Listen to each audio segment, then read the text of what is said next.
I have seen a lot of parents, and I'm wondering, I'm sure you have too, that just when they get this diagnosis of ADHD, something in that, they just become overwhelmed. Yep. They become overwhelmed, they struggle, they feel discouraged about how to care for and walk with their kid.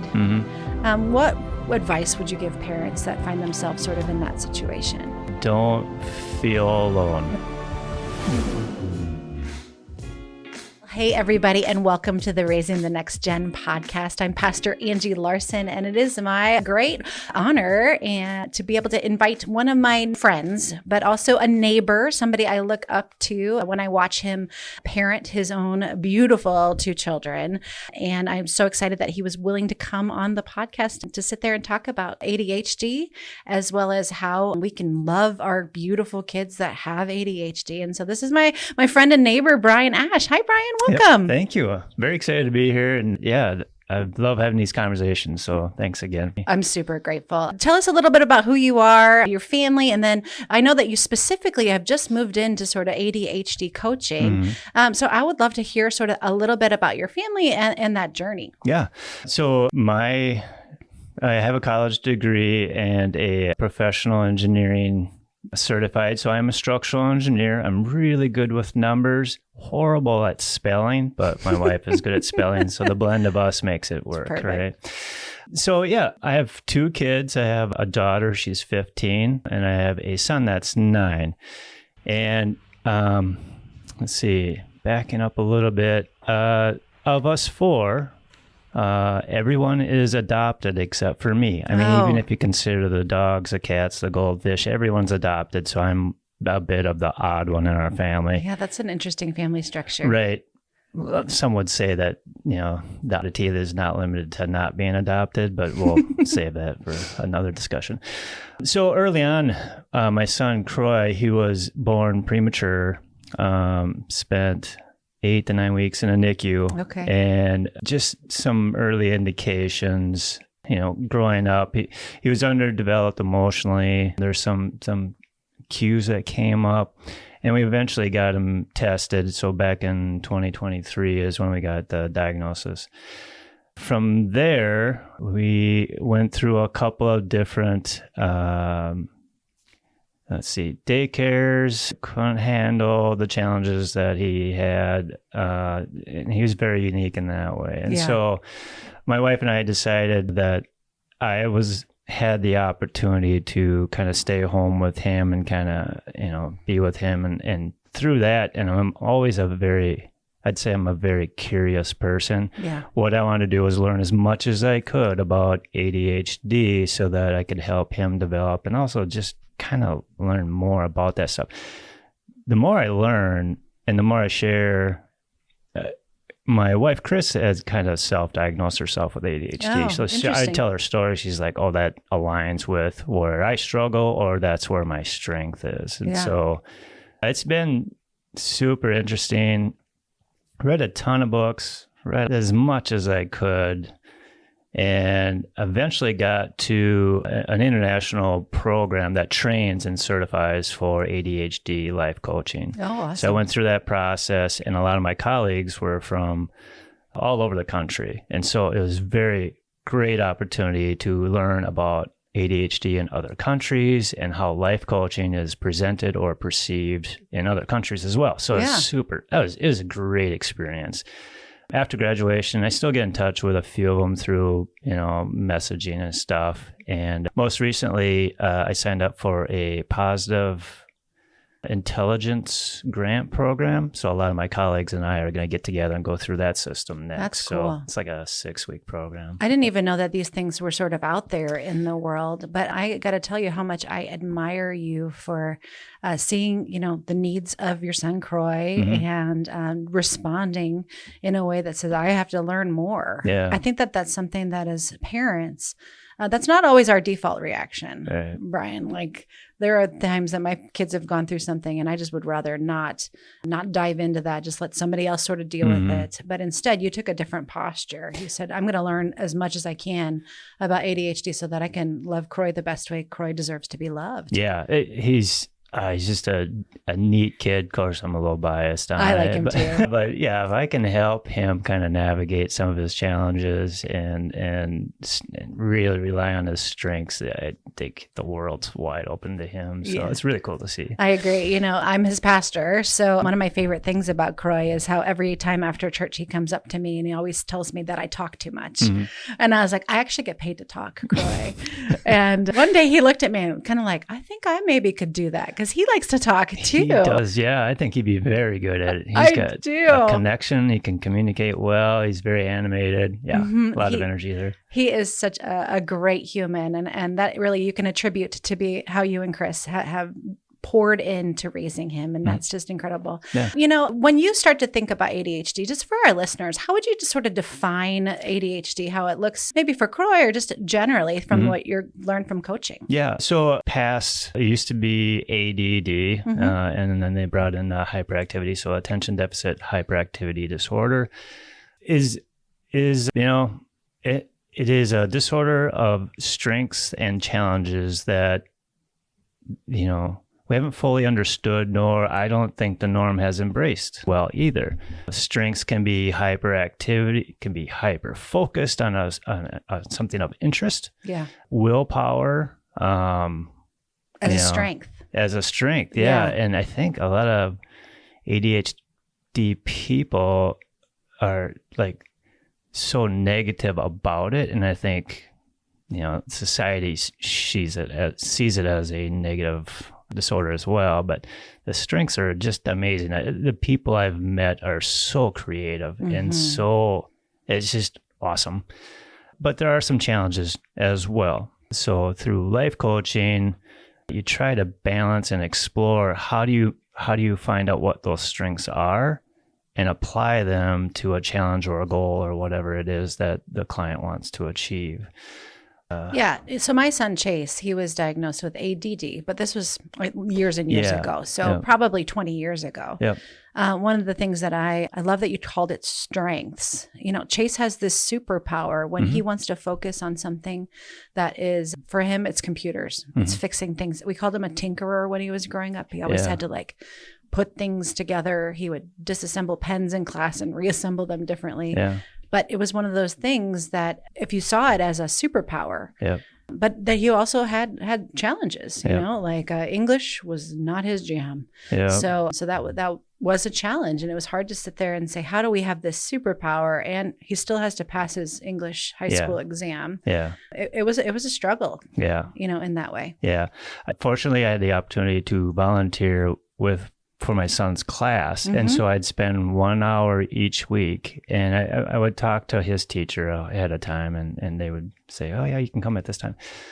Again, my strengths are math, numbers. Yeah. I always got selected for the hour where they're reading or spelling, which is not well. And so a lot of times the kids were actually teaching me how to spell and read, which was really neat. But through that volunteer time, it was very fun to see the kids and interact with them. And, you know, you can kind of see, oh, they struggle with this or this. And, you know, some classrooms are very rigid and some a little more catering to some students that have challenges. And you can tell. And I wish there's a little more maybe education on how to help people with ADHD versus this is the way we've done it. This is the way we've always done it. You got to fit this form and it doesn't fit everyone. Yeah. You know, I think you and I are about the same age and I don't remember there being so many kids with ADHD when I was growing up, or maybe it was just not talked about.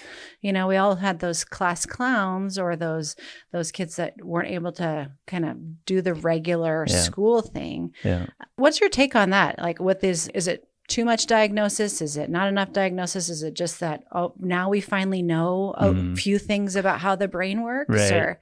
I think that it has always been around, but I also believe that a lot of people mask it. So with my son in particular, I can tell throughout the school day, he's just masking all the stuff that is him, ADHD, strengths and weaknesses all together. And he's just trying to keep it together, keep his, you know, so he doesn't lose his beans. Yeah. And then at the end of the day, he's just tired and he just wants to go to sleep. So I see that in a lot of kids. They just hide it. They hide it. Yeah, which is unfortunate because the strengths and all that is something. Because we're missing out. Yeah. We're missing out on the strengths that God has given to kids to be able to like dial down or to bring the energy up of a room, that we're asking them to kind of conform to this. I read an article recently that talked about the largest group of people that are getting diagnosed with ADHD are actually women in their 40s. Yeah. You talked about Chris and, but I have a number of girlfriends who are experiencing this sort of diagnosis, but I would attribute that to probably what you just said,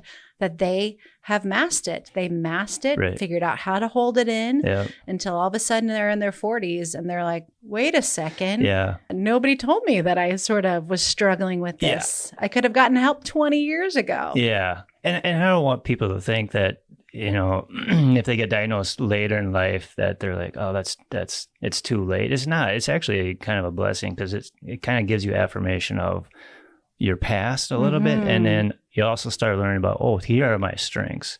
Here are my challenges. How can I, use those to kind of fit where I want to go from now on? So I think testing or even just learning about it is very good. Yeah, giving yourself the opportunity to sort of discover that about yourself or about your loved one so that you can understand,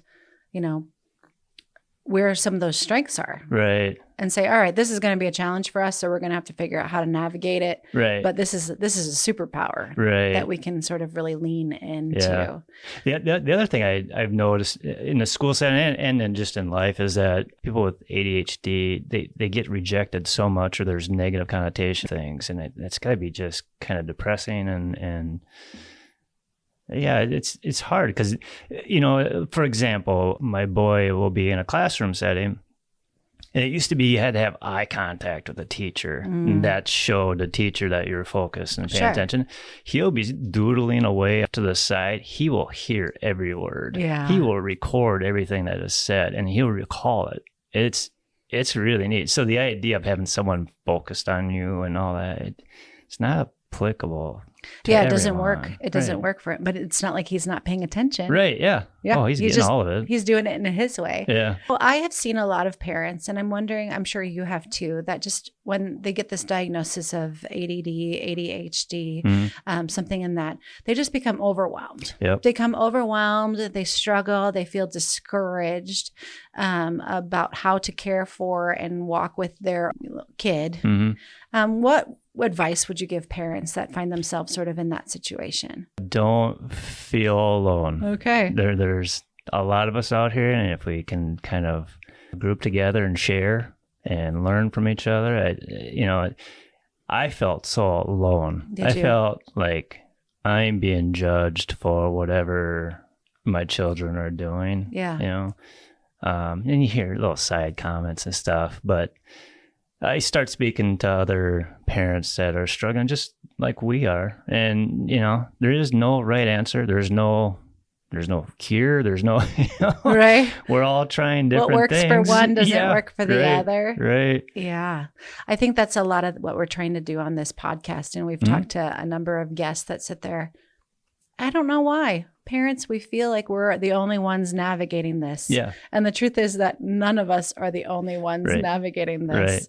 But I do think that what you're talking about and your willingness to come on here, some of that I'm not even saying the word, destigmatizing this world of ADHD and how much more work we still have to do when it comes to helping people understand, helping other kids understand that Croy has superpowers they don't have, maybe. Yeah. And being able to figure that out. Yeah. Yeah. Because, it's hard. He has a hard time making friends, and he's super easy to communicate with adults. Yeah.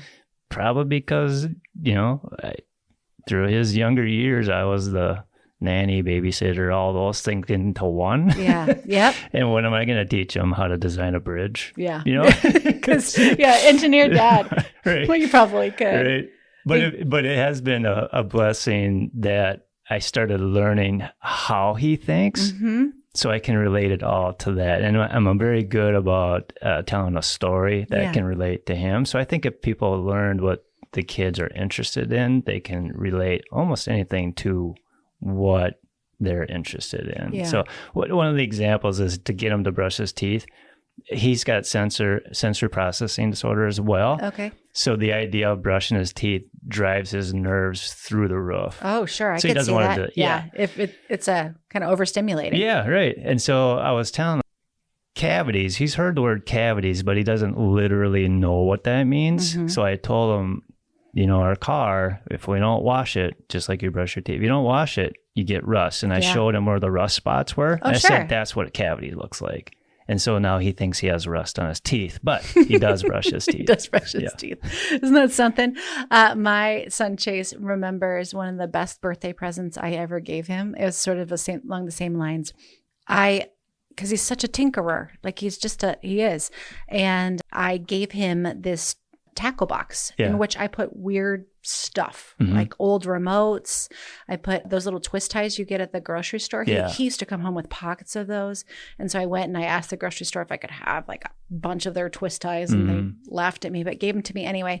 Just little pieces of kind of Q-tips and paper clips, just so that he could kind of create with his little maker box.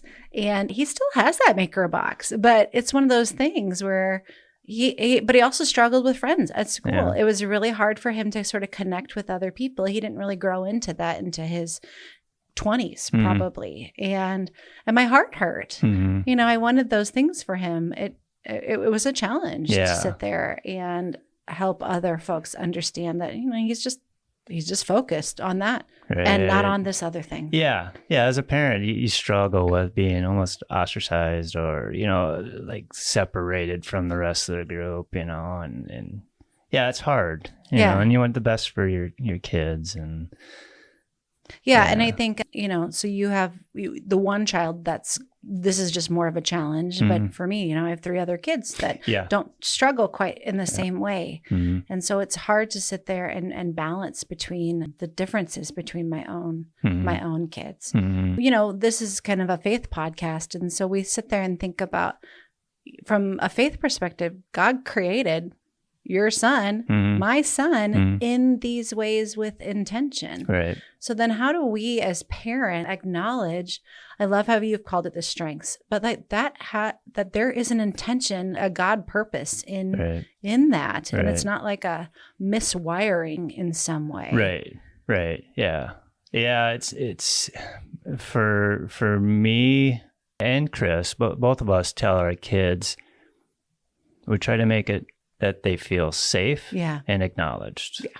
And so if you can get those 2 things secure, that helps a lot how they perceive themselves and others, I think, or how others perceive them as well, how they receive that information. So that they can sit there and say like, oh, wait a second, God did create me with these sort of superpowers, but you have to feel safe to be able to sort of live into that. Right. And seen. Right.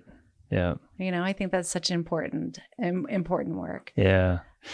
So when our kids were just a few years ago, we lost a couple of grandparents, and then since then we've lost some other family. And so faith and God has been talked a lot. Like, why is this God's plan? And those are tricky questions to answer. Those are tricky questions to answer, period. Right, yeah. And so for our kids, they're adopted and they're basically first life experience is lost. Who gave me up? Why didn't they want me? You know? And so you got to fill that with, why did grandpa and grandma have to buy, and why is there that loss? So it's this continuation of loss, right?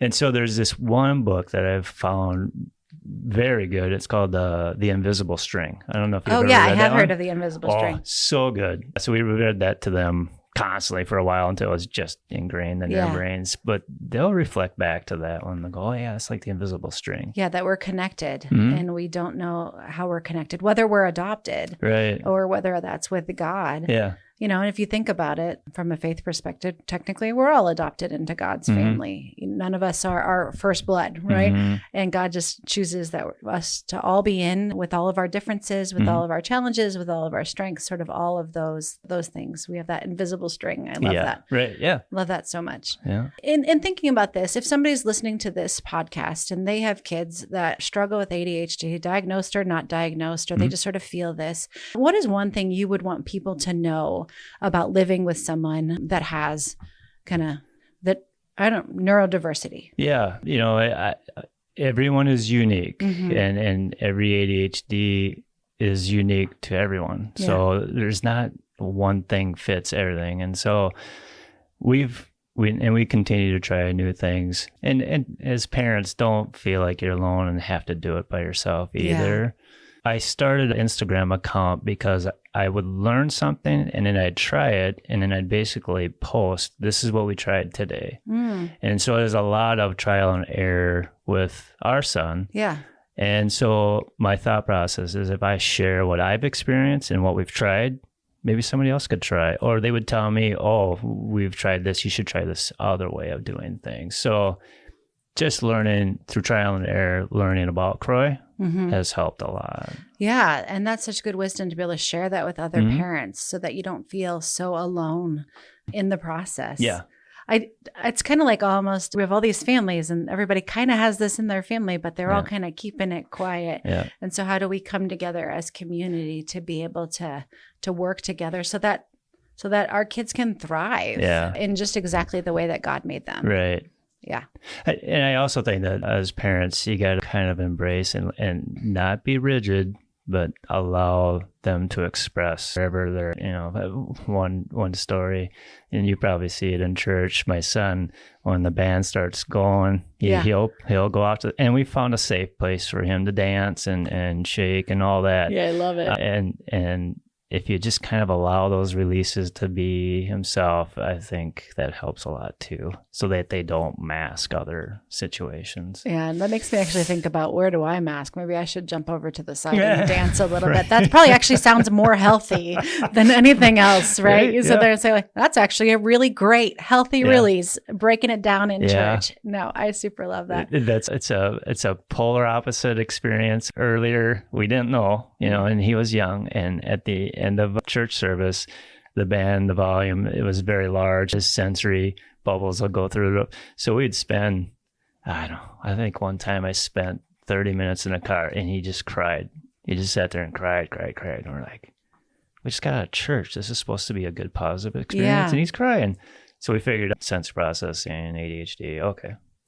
So once you were able to name it, you could then embrace it into that strength and sit there and say, like, it's the same church. Yeah. It just was, at one point, it was too much. And now it's like, just. Now if he dances, it's safe and it's a good place for him to express himself. Yeah. I really love that. Hey, I'm so thankful that you have joined us on this Raising the Next Gen. I think that this is such an important conversation because I know we have lots of kiddos and lots of families that are trying to figure out and navigate, lots of parents who are trying to figure out and navigate this world of ADHD.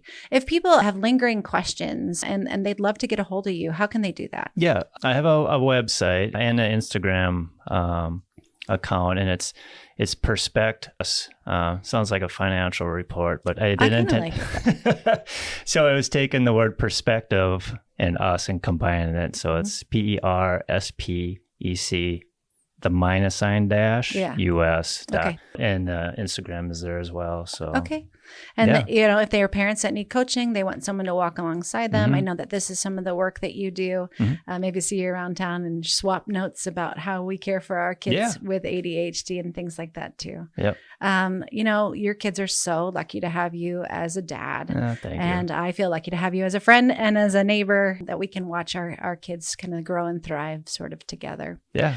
Friends, thank you so much for tuning into this episode of Raising the Next Gen podcast. It is absolutely our pleasure. I want to invite you to leave any questions or comments that you have sort of in that comment section, and invite people to subscribe. If you have a friend or a loved one who says, I feel alone in this ADHD world, go ahead and share this episode with them, because we would love to get this word out so that, I think people feel too alone.